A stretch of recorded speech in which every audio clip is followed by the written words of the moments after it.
आप और राम जी तो एक हो गए, आप उस मालिक के साथ एक हो गए हैं, फिर आपने किस लिए श्री रामानंद जी को गुरु धारण किया हुआ है?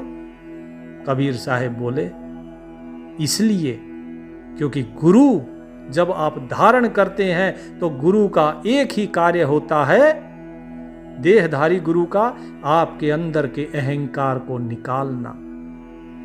जब आप किसी को गुरु धारण करते हो तो आपको अपनी मर्यादा के अंदर रहना होता है और आपको झुकना होता है। यदि आप झुकोगे नहीं तो आपके अंदर का अहंकार मिटेगा नहीं। जो व्यक्ति झुक नहीं सकता उसका अहंकार नहीं मिटता है। इसीलिए सिर्फ गुरु कहने से नहीं होता है, गुरु के साथ गुरु की मर्यादा को भी निभाना पड़ता है।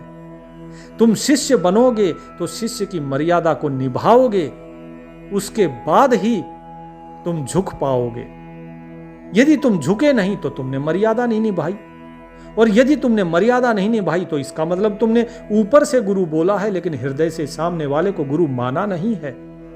जब आप झुकते हो तब वो मर्यादा निभाई जाती है। जब आप झुकते हो तब आपका अहंकार कम होता है।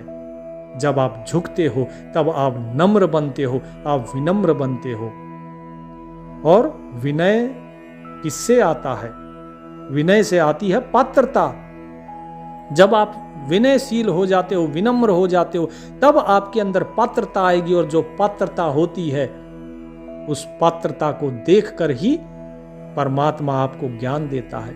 इस बुद्धि के अंदर ज्ञान पैदा होता है।